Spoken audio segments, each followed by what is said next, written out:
the precious Dhamma teachings. Let's pay homage to the lineage gurus, homage to the Venerable Monk Liao Ming, homage to Master Sakya Dzongkong, homage to His Holiness the 16th Karmapa, and homage to Master Dubden Dorshi. Homage to the tree jewel of the altar. Homage to the main deity of Homa today, Ganapati, the red Jambala, Ganesh.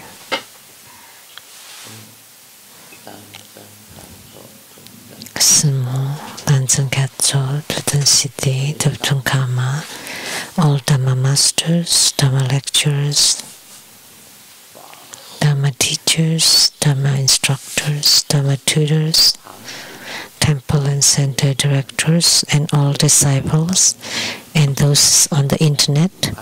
Good afternoon, how do you do?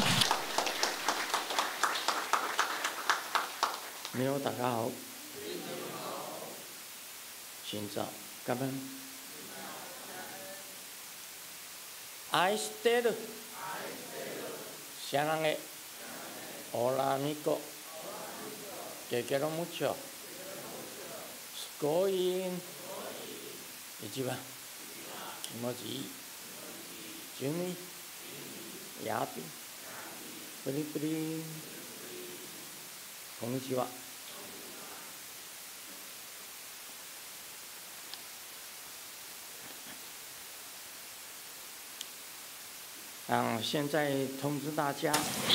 Now I would like to announce for next Sunday,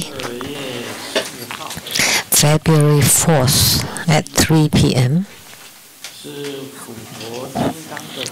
there would be the Tiger Head Vajra.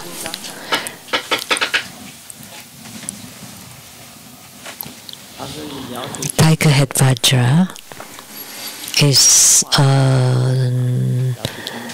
an emanation of the Golden Mother. And the mantra,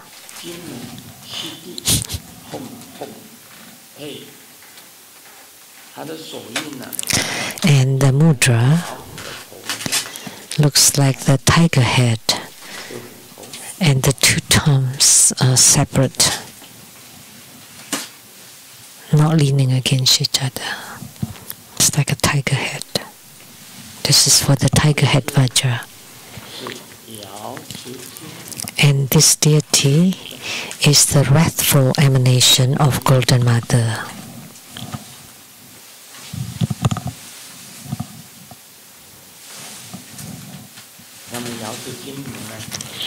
And Golden Mother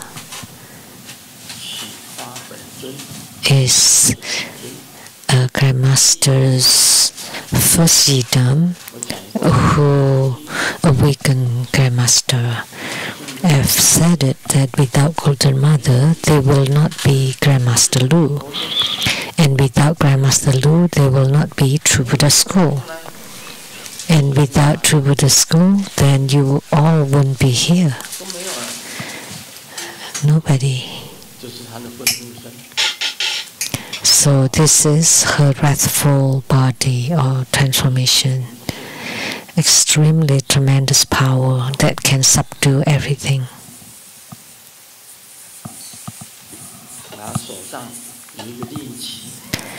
And her hand is holding a banner, a decree banner. And this decree banner can be used to execute anything.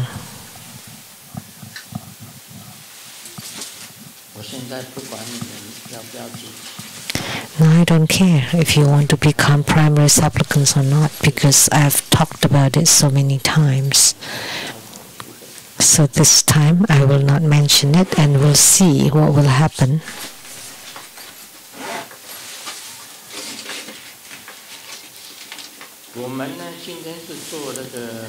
Today we performed Ganapati, Ganesh, the red Jambala.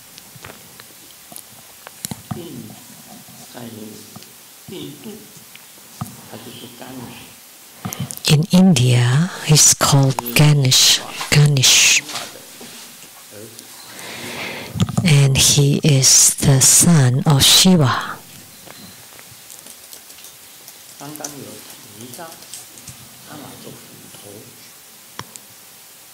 I mentioned that he is also holding an axe, and that can be used for subjugation, and also a carrot leaves as to count your wealth storage. And the carrot itself is to represent provisions.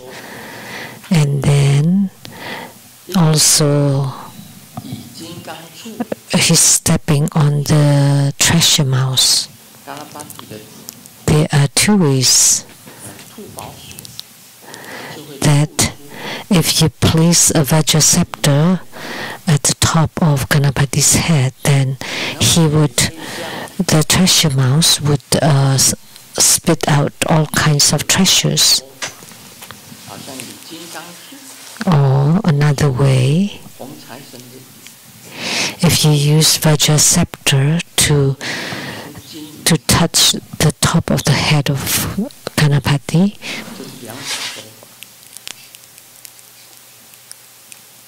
then his trunk would give out all kinds of treasures. And I have talked about the origin of this deity, and I have talked about the Deva, the greatly, the venerable, blissful Deva. Recently, did anybody win the first prize in lottery? Nobody would raise their hands, because if you do, people may borrow money from them. They cannot say. They can only tell Grandmaster. And so remember that you need to make offerings. This is most important.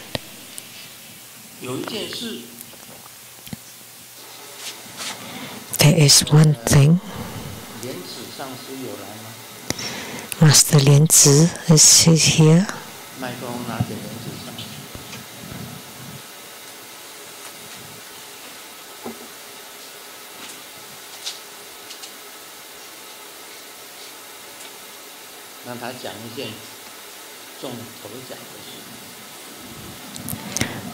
Let him talk about winning first prize. There's a disciple in Australia.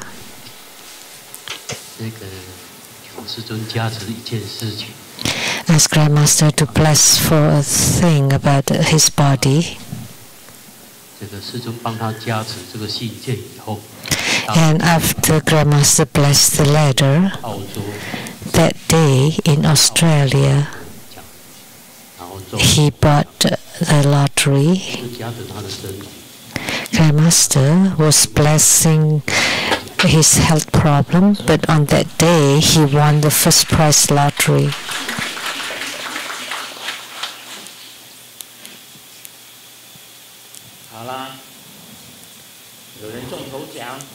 So someone won first prize in Australia.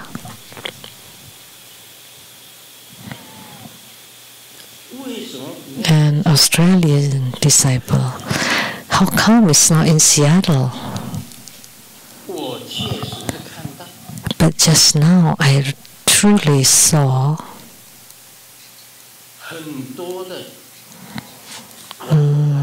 lots of $100 bills falling from the sky.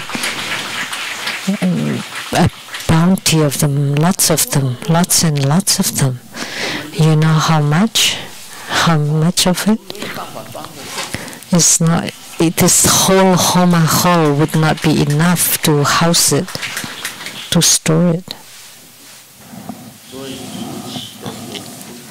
So those who became primary supplicants are fortunate. The primary supplicants are fortunate. I truly saw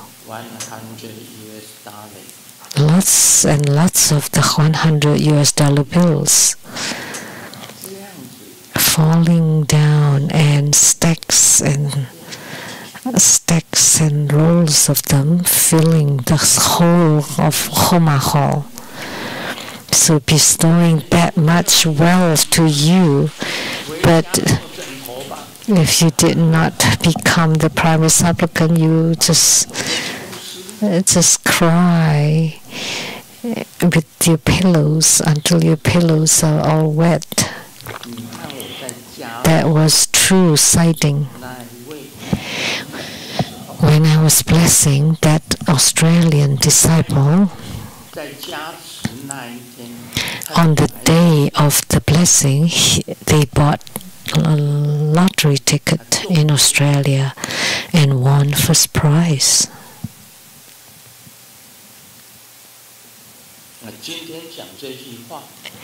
So today I'm saying this, that Grandmaster saw lots of $100 bills floating from the sky, and then it was stacked and rolled and coming down, filling the whole Homa hall. If you don't want them, you just live your life simply. If you want them and you became primary supplicants, then you can continue test your luck. Our Troubadour school is a school of winning lotteries. It's real. It's not fake. I have a witness. Master Lien Zi was one of them, was the witness. Because the Australian disciple asked him to ask for blessing by Grandmaster. And on that day of the blessing, he bought a lottery ticket and he won first prize. It's the truth. It's real. And today I saw lots and lots of so many $100 bills. So it should be winning the lottery in America.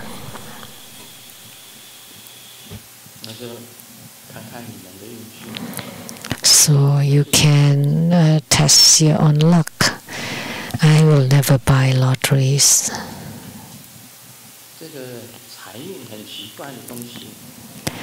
Yeah, wealth, luck is very strange. I've never won anything, any prizes in my life, but I'm better than winning a lottery. As for me, whatever I think of will happen. I get what I think. But Simu is more lucky in getting wealth. So whether it's in your fate or not, some people do, some people don't, and Simu does have more luck in getting windfalls.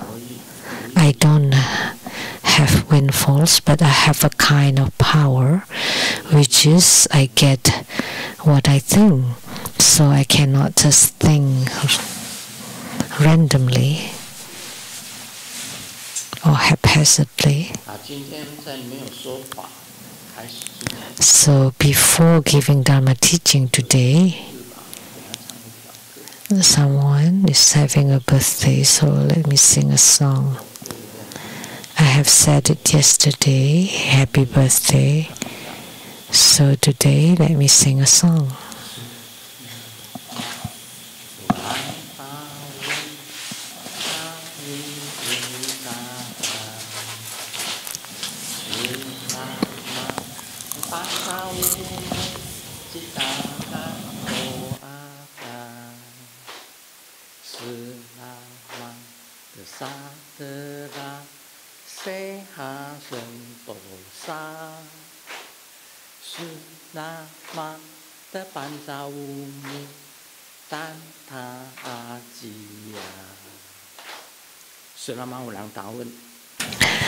Selamat ulang tahun, Indonesian for happy birthday.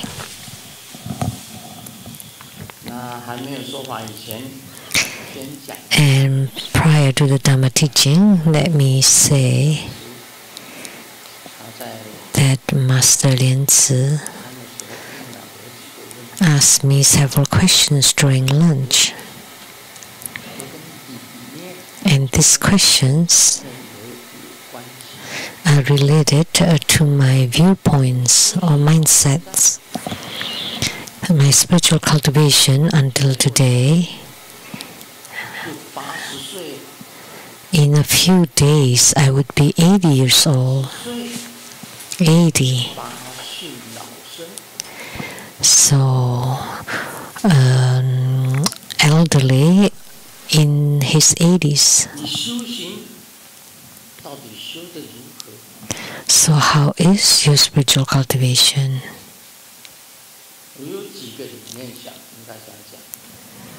There are several viewpoints I would like to share.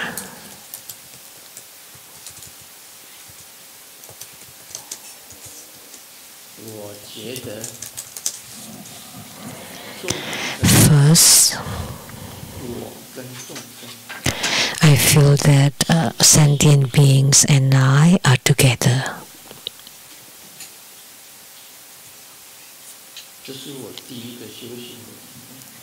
That's my first concept or mindset of my spiritual cultivation. So we are one body, and what does it mean? So if you harm sentient beings, it's the same as you're harming yourself.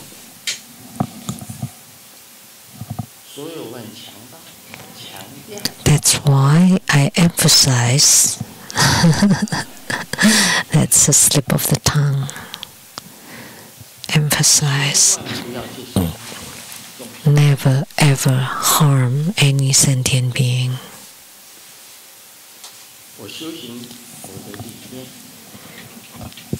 That's my principle in spiritual cultivation. Whether you use words, language, these are all harms in your speech or written words or paintings. Those are disallowed. Not to kill, because killing would generate the heaviest karma. Unless you're in the military and with the command from the country. But you can never kill human beings or any other living beings.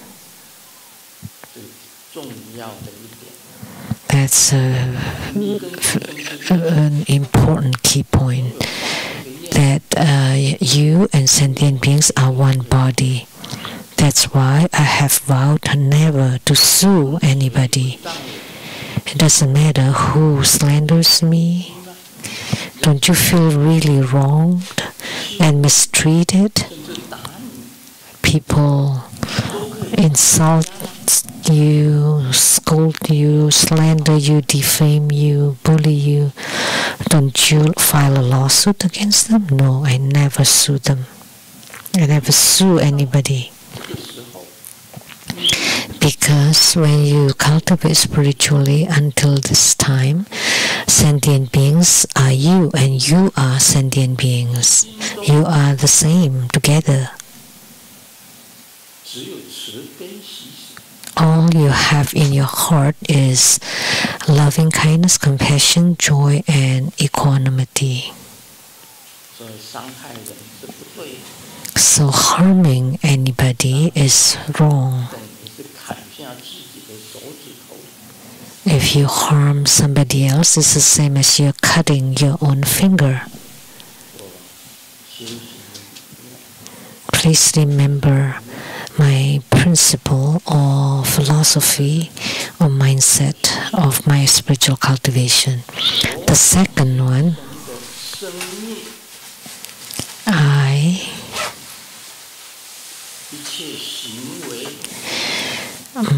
my life, my conduct and behavior are completely offered to my own yidam.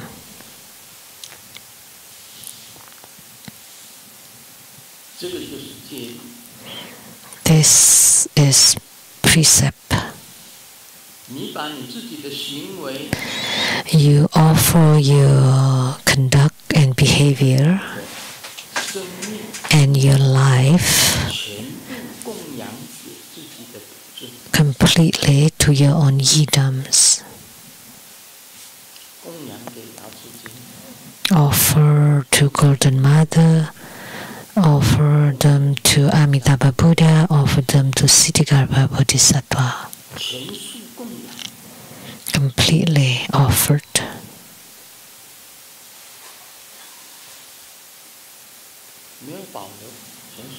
I didn't keep anything.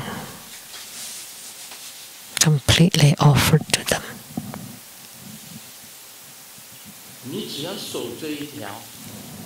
As long as you abide by this one,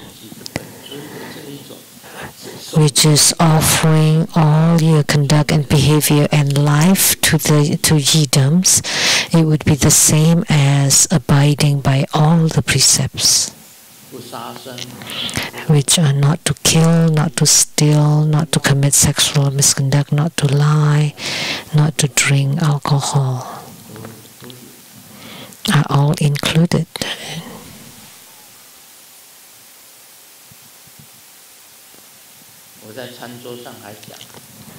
At the dining table, I also said, during my last years, I would eat vegetarian food.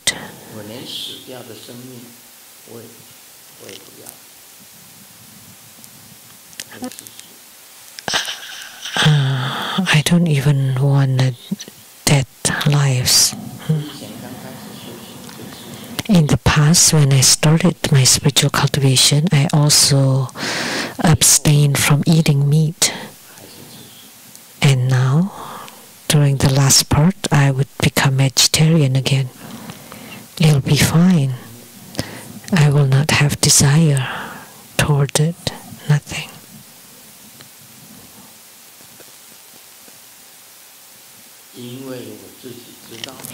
Because I myself know there is nothing to gain. At the dining table, I said, there is not a thing that you can gain or own in this world.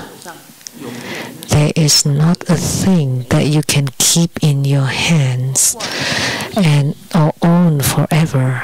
Nothing, not even your own body. In this world, there is nothing that you can gain or own. And so this is my mindset, nothing to gain. Which means you don't own anything, you have nothing. You think you have a wife. Once you're divorced, then you don't anymore. And even your wife is not yours. Your children are not yours either. Your grandchildren are not yours. Even you yourself are not yours. What do you have? What do you ever have? So this is my mindset. And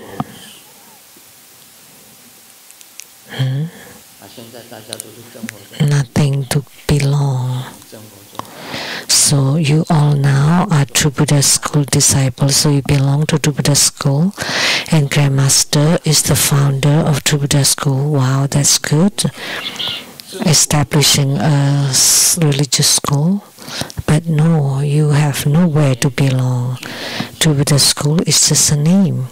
When you have affinity, you gather together, but without the affinity, all would go their own ways. You think that True Buddha School will last how long? Thousands and millions of years? That True Buddha School will last forever? No, it's just a matter of affinity. With affinity, everybody gather together with True Buddha School. When the affinity is not there, it's not there. So what it means is you don't belong to anybody or anything. So even the self is not there, how can you belong to anything? So many reporters asked me, interviewed me, what is your hope for True Buddha School? How many temples will you build? How many sentient beings are you delivering? Or will you be delivering in the future? I told them I have no expectations at all. I never had any expectations. So this is my viewpoint, my principle. So I have no expectation toward my future. It's not, there is no hope. If there's no hope, that would be the end. But it's about there, it's about the end. There is nothing that you can control. Do you have expectations for the future? No, nothing. Nothing to expect, nothing to belong. True Buddha School is just a name that everybody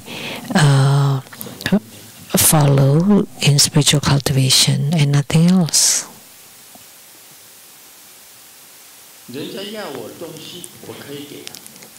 If anybody wants something from me, I will give it to them. This ring is very sparkling.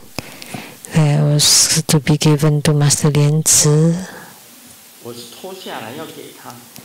I took it off, was going to give it to her, but she did not come and get it, so it's returned to my own finger. And this watch is expensive. Piaget, expensive watch. Why didn't I give it to her?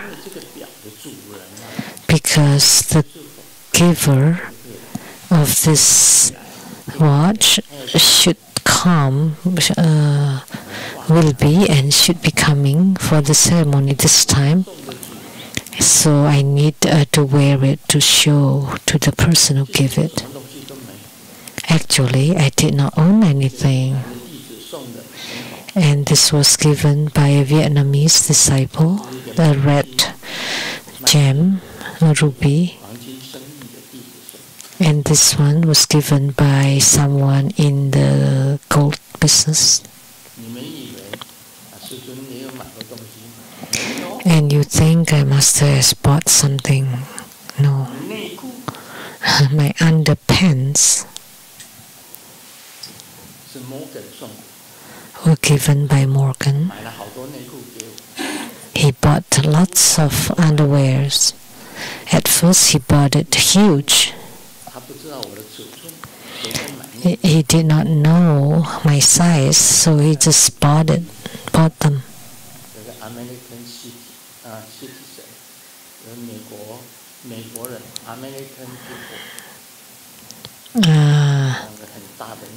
So my underpants were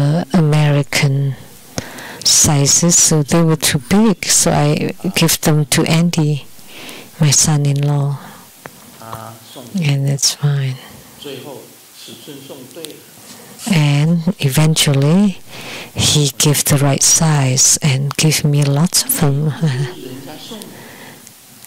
more than enough. So even the underwear were given by people. Was there anything that were not given by anybody? The Rolls-Royce car, Maserati, were given by Dharma Sister Hanifa. And she told me that the Maserati has been driven for almost 10 years. Do you want to change to a new one? She's changing a new one. And I was thinking, Maserati.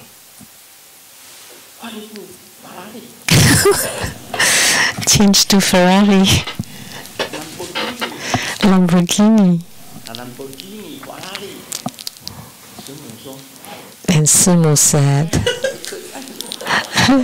at that age, are you driving such a fast car? Let's change to a new one, electric car. It's popular now. Electric Rolls-Royce. So one Rolls-Royce running on gasoline and the other one electric. But I don't dare, because if I drive Rolls-Royce, it will be recognized everywhere. Then I have a little bit tiny secret that I want to keep. So not Rolls-Royce, because you can tell right away wherever you see the Rolls-Royce. Maybe an electric Lexus, right? Japanese car is also good. Maybe change to a Lexus or Infinity or Lexus.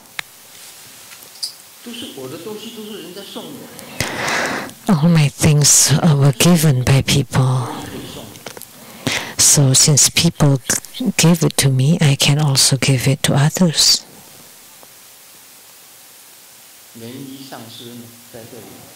Master Lien Yi is right here.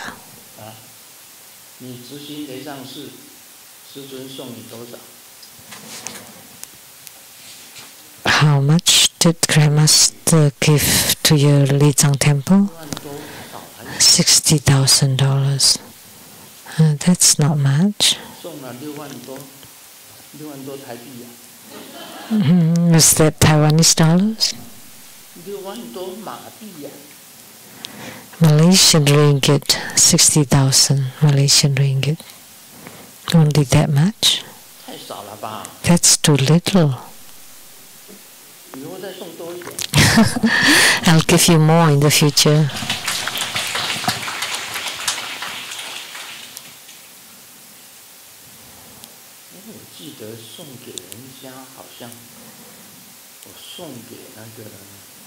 I remember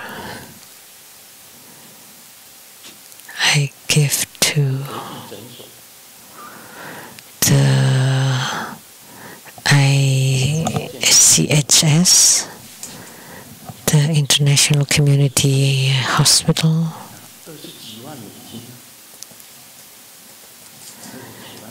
For the senior home, over $200,000, and also the earthquakes in Nepal, and for disaster relief, we have given a lot.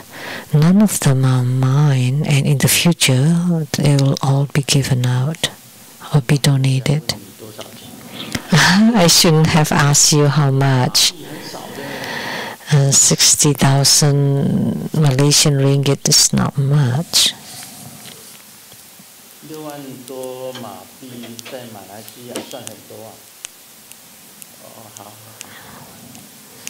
No, that's quite a bit in Malaysia. Okay, that's good. Otherwise, that's really too little.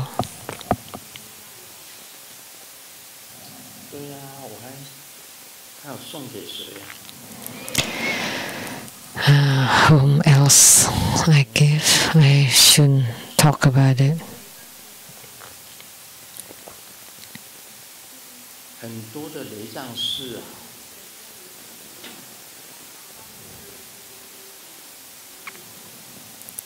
Many Lijang temples. For the Lotus Light Temple, Grandmaster give $4 million. I bought and built it, and afterward I give you $4 million Canadian dollars, which were two buildings. Of the value $4 million Canadian dollars given to Lotus Light Temple, and then the Vajra Diamond Temple in New York, and the PTT Temple. I did not ask the ones that were given a lot, but the one that were given, because I don't know exactly how much were given out. The Diamond Temple in New York, the President Lian Wei is very nice, so she can, little by little, she made offering to Grandmaster. We give them $1 million, and then let them borrow $1 million, and she's been paying it continually, so maybe it's over already. Just make offering to Grandmaster, and then I use the money to help others. So I also give $400,000 to help the Wei Guang Temple in California back then. They all belong to sentient beings. So mine also belong to sentient beings. There is not a thing that is mine, so I don't need to keep anything. In the future, when in my old age, I can give away anything. I can give away anything. So this is called nothing matters, nothing to gain, nothing to expect, nothing to belong, and nothing to have. These are all my principles, my concepts, my mindsets. And I also find happiness is the same as suffering. Happiness and suffering are one and the same. Everything is perfect.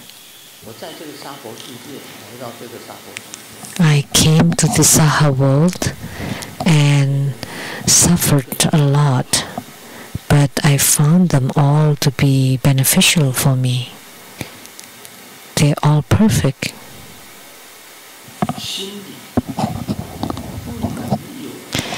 In your heart, you cannot have even the slightest complaint or resentment, not even the slightest, not even a trace of it. You cannot have any complaints and resentment. And you should be grateful toward all sentient beings. Grateful. Because you had nothing to start with, and now you have this, so you should be grateful.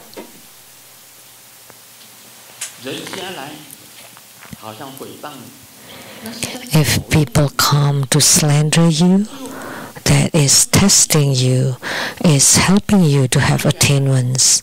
It's to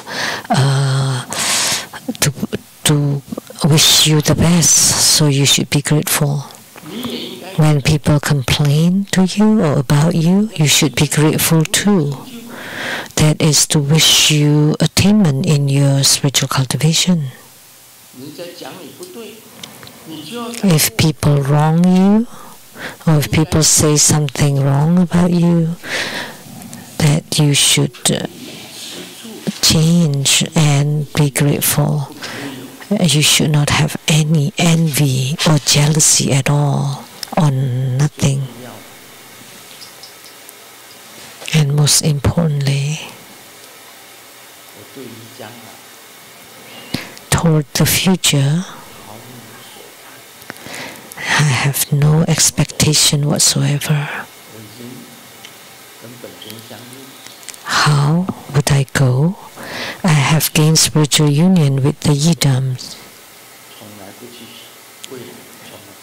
I never thought about how to go or about the future. Never.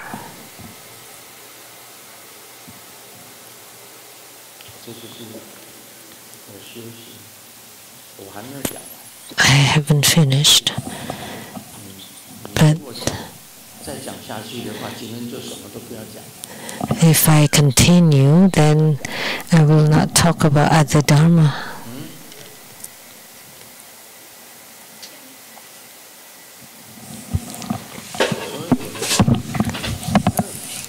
So my suffering and happiness are all the most perfect. That's why I have this statement in this life.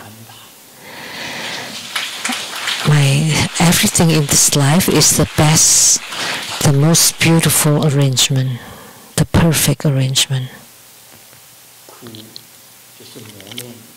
Suffering is to train you. Happiness should not be desired either. Everything is just so, just suchness, that the original phenomena is as such.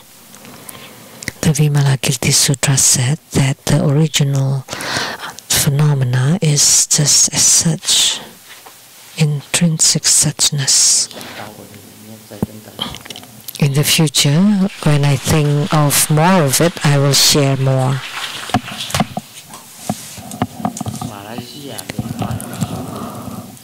Questions from Malaysia, Liên Hoa Y Chung. Homage to the lineage Guru. Here are my questions. Grandmaster, in the book Stories of Thousand Dharma Vessels, you wrote an article entitled Sakyamuni Buddha Radiates Light. Please advise us on the following dialogue. The Buddha asked, Nyen Sung, how do you speak Dharma in the Saha world? Grandmaster replied, to the ordinary people I speak of existence, to the followers of the two vehicles I speak of non-existence, to bodhisattvas I speak of illusory existence, and to the practitioners of one vehicle I speak of emptiness. Is my understanding correct? Speaking of existence to the ordinary people means to initially entice them with desire and say to learn the wealth deity practices. Speaking of non-existent to the two vehicles is part of the Dharma, three Dharma seals. They're all phenomena and impermanent. And illusory is neither arising nor arising, no self, no others, no sentient, no self. But let me tell you, what I just talked about earlier are practically the answer to this. So, speaking of existence to the ordinary people, initially entice them like the world deity. Speaking of non-existence to the smaller, lesser vehicles, about all phenomena in impermanent, which is the three Dharma seals. And speaking of illusory existence to the bodhisattvas, non-arising, no ceasing, no self, no others, no sentient beings, no sentient lifespan, but you still need to deliver sentient beings. And speaking emptiness to the greater vehicle, and that is true suchness or intrinsic suchness. So he is asking and answering himself. Second question. What is the essence of Buddha Dharma? Grandmaster replied, dual execution. Does dual execution refer to compassion and wisdom? Is it the understanding that most profound compassion is wisdom, and the most profound wisdom is compassion? Is that so? Let me tell you that dual execution can refer to the dual execution of compassion and wisdom, or also dual execution of skillful means and wisdom. The skillful means refer to delivering sentient beings, and wisdom refers to the intrinsic suchness. Dual execution. To answer the question the Buddha asked, what is the essence of Buddha Dharma?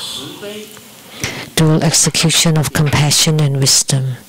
Compassion is the convenient method to deliver sentient beings, and wisdom is the intrinsic suchness, which is the fundamental wisdom.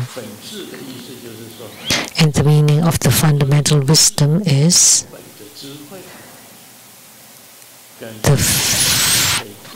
the fundamental wisdom and the compassion to deliver sentient beings in dual execution.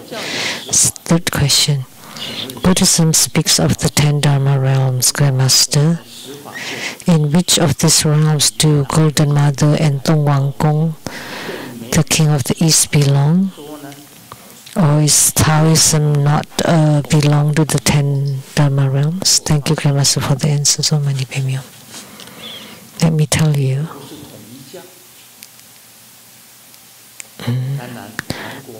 I'm not Tong Yi Jiao, the religion of unity, but the Korean established that school. Grandmaster had been a Christian before, and I still regard Jesus as my guru. Now I'm a Buddhist, and of course I have learned Taoism as well, which was the local religion in China. Taoism, 5 deities. In the east is the Lord of the Wood, in the west Golden Mother, at the center Huang Lao, the Yellow Elder, and the north is the water, a virtue, and the south is the fire deity. So in Buddhism there are the 5 Dhyani Buddhas, and in Taoism there are the 5 elders.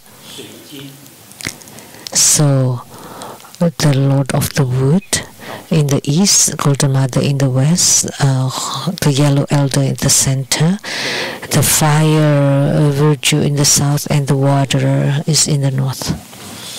When the Buddha was talking about the 10 Dharma realms that include the 4 Sichli realms and the 6 rebirth realms,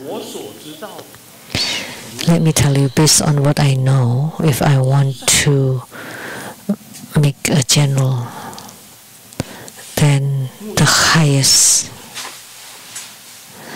Muslim called it the God, and Christians and Hebrews call it Jehovah, or also Lord or God. So, and the Eastern Orthodox or Judaism, Muslim.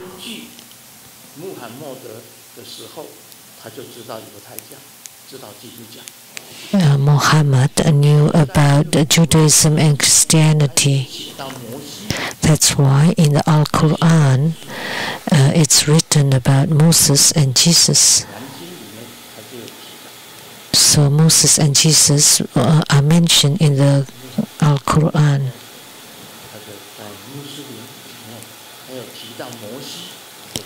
So Muhammad in the Muslim Islam religion also mentioned Moses and Jesus.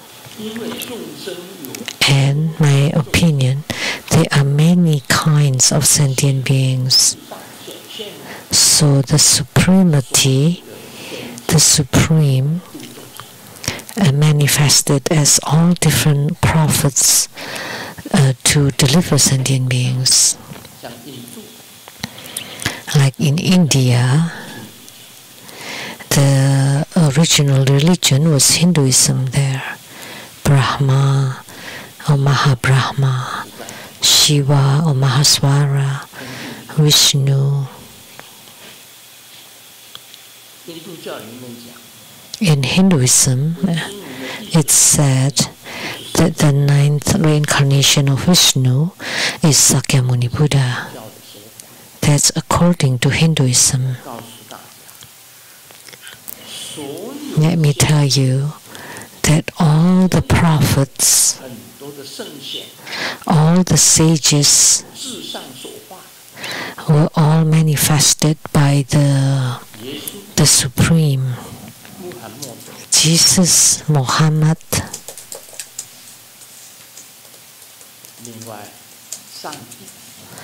God, Sakyamuni.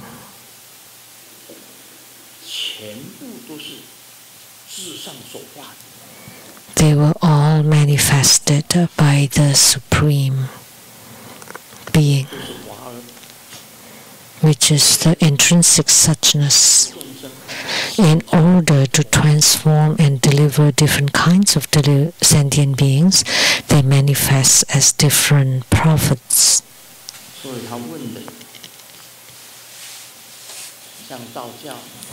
So the question, like in Taoism, there are the primordial heavenly venerables. There are 3 of them.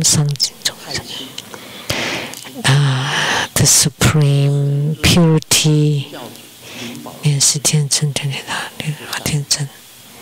the 3, and above it is the Hongjun.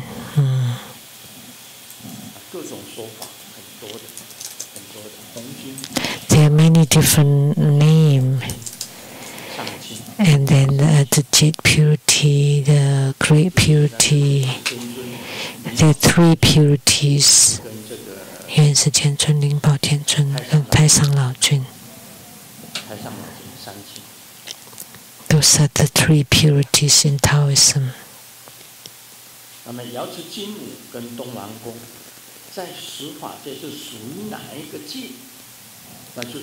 So Golden Mother and the Dong Huang Gong, or the King of the East, are equivalent to the 5 Dhyani Buddhas in Buddhism, because in Taoism that the Golden Mother in the west, the Lord of the Wood in the east, and the Huang Lao at the center, the water god in the front, in the north, and the fire god in the south. So my answer is that the Golden Mother and the Huang Gong are equivalent to the 5 Dhyani Buddhas.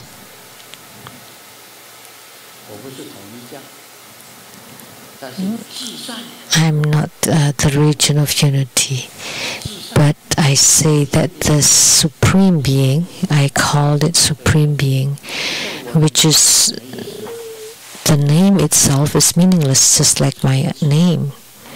So I refer to them as the Supreme Being, and the Muslim calls them Allah. Some call them God or Jehovah, or the Buddha, which was Sakyamuni Buddha.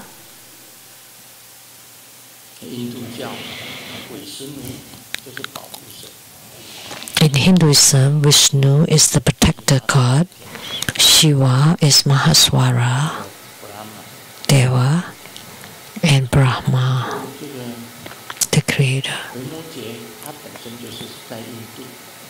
And Vimalakirti was in India, he was Indian, so he would mention Mahabrahma.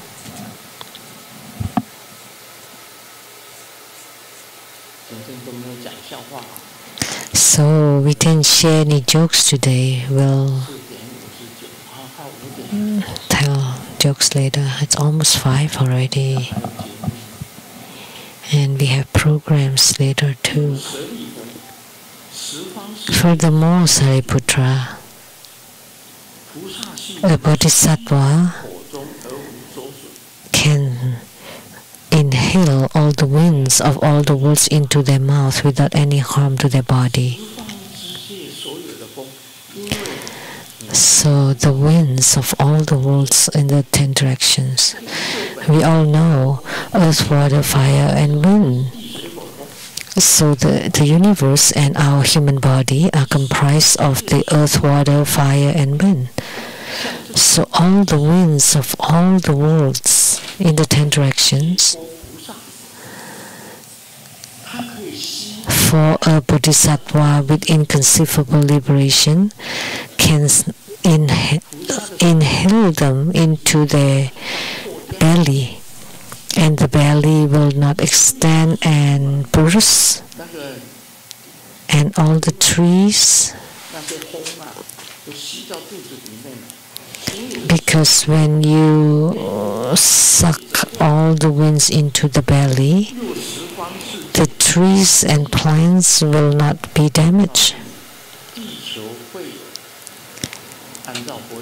And when the worlds are coming to an end, which is according to the Buddhist Sutra, the world will go through creation, existence, deterioration, and annihilation.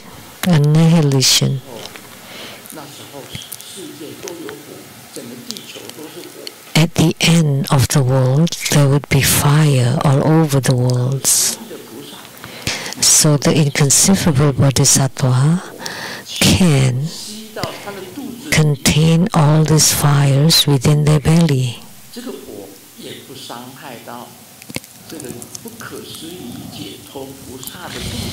And the fire will not harm the belly of the inconceivable liberation bodhisattva. And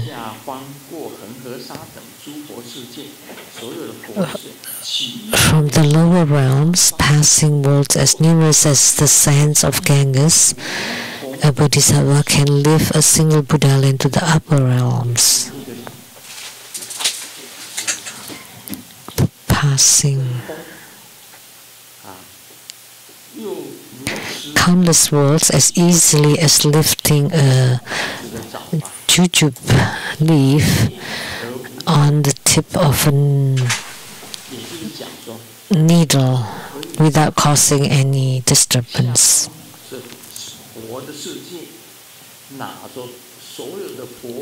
So he can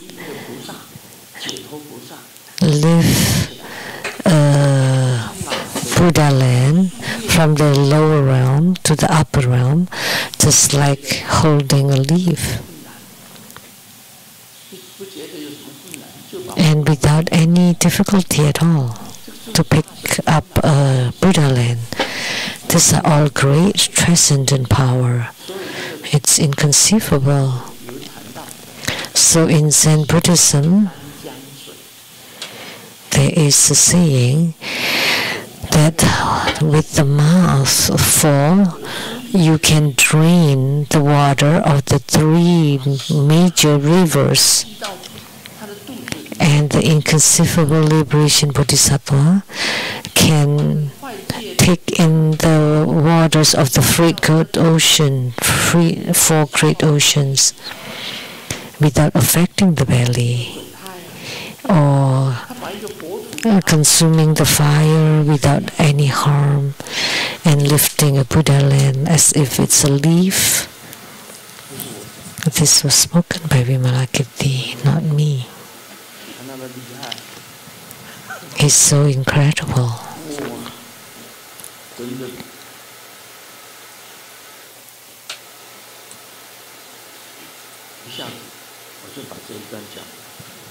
So I have finished this passage just like that.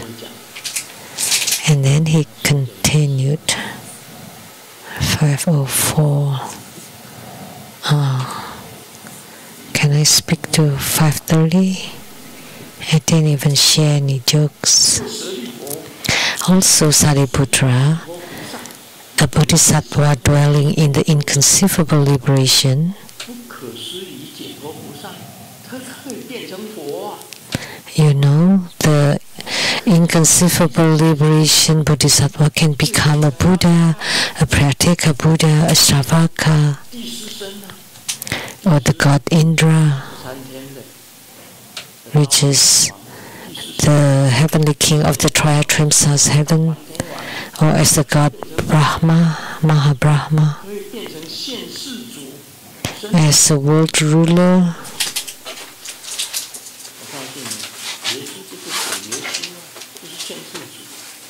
And Jesus,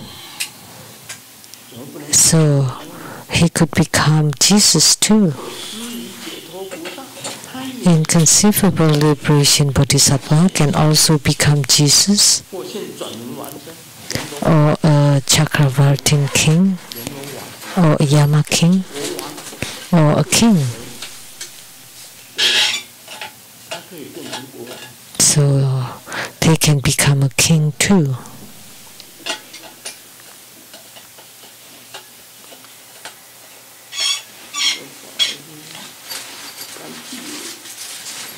Oh, it's covered here. Or in the worlds of the 10 directions.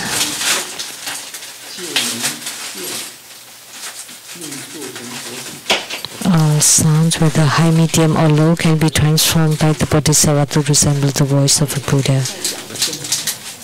So they can change the voices of the Saha world to become the voice of a Buddha.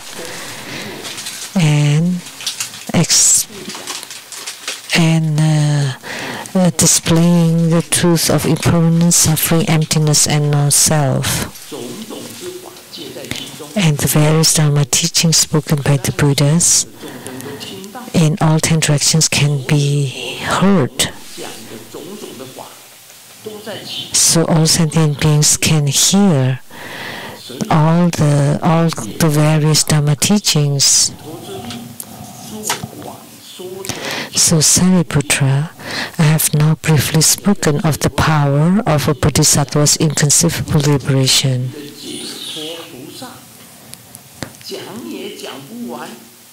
It would be endless to talk about it. It would take an endless number of eons to talk about it, to talk about the power of a bodhisattva's inconceivable liberation. Now let me ask you, does such a thing happen?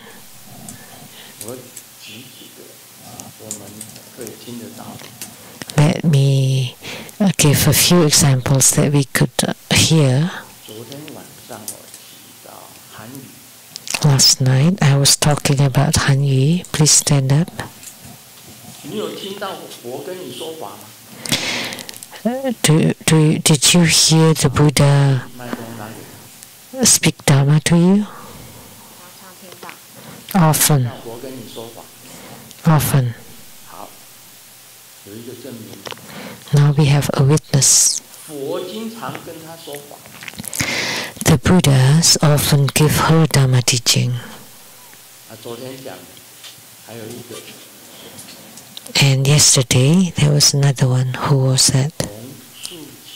Hong Su Ching.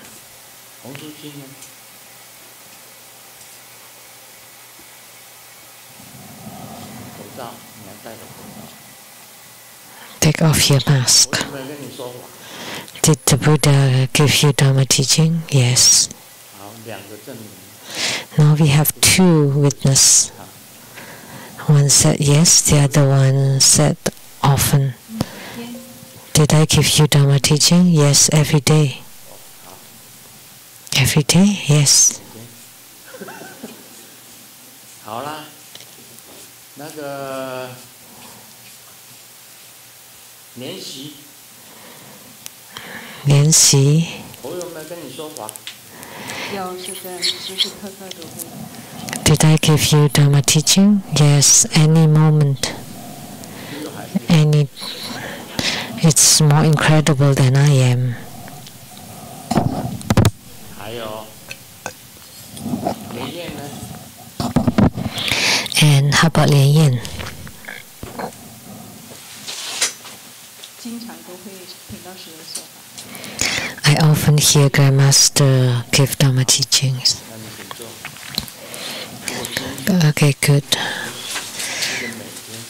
Often, any moment, every day, frequently. 还有莲池呢？ And 莲池. 莲池呢？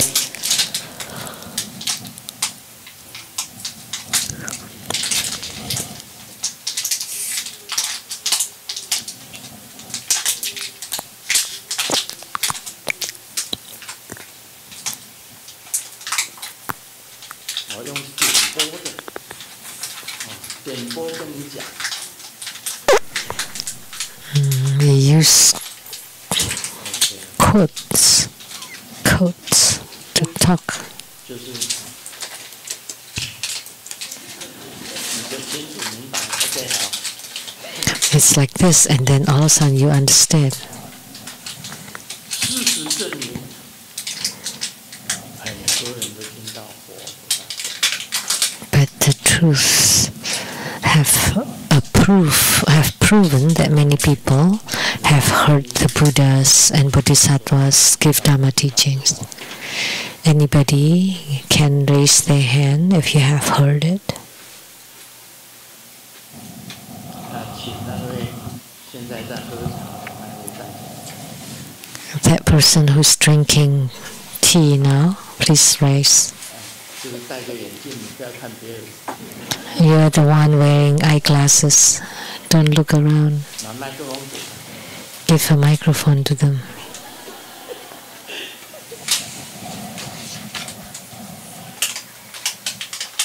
拿麦克风给他。 Give the microphone. 好，请你站起来。 Please stand up. 好。你有听到佛菩萨跟你说法？ Did you hear the Buddhas and Bodhisattvas speak Dharma to you? Huh? What? 这是观世音嘛？啊，没关系，让他讲，让他讲，你不要阻止他。 Please don't stop him. Let him speak. 我麦克风故意要拿给你。啊？还不敢讲啊？ 哦，我也不知道啊。我说这是龙啊。你说什么？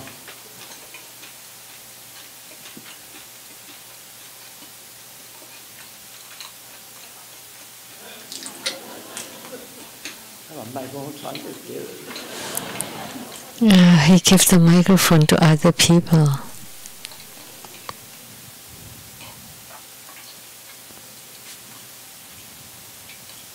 我告诉你， Let me tell you, 在我的眼睛里面， in my eyes, 你眼中，你们从来不知道， something that you've never known, 那一位戴着眼镜看看。 that a chubby person with eyeglasses whom I asked to stand up,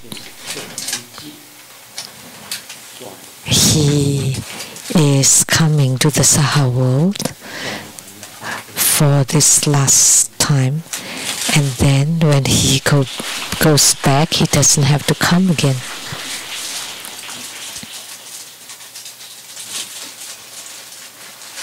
他本身呢， He 已经讲出来了，就是也没有，你看他的行为。 It's nothing when it's spoken, and when you see his behavior, he doesn't harm sentient beings. He's harmless. He doesn't create karma. So he came to this Saha world not to create karma. Not to create karma.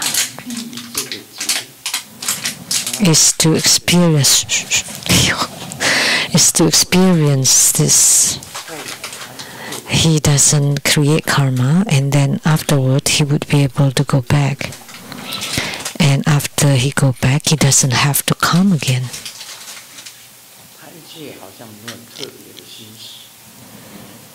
He doesn't have any thoughts. This is my observation. He doesn't want to harm or force others. He doesn't have any bad thoughts. He's just playing a game. He's just playing in the Saha world. And afterward, he can go back, and then he doesn't have to come again. He just has to experience this period to turn. Okay, you don't have to say more. Om Mani Padme Hum.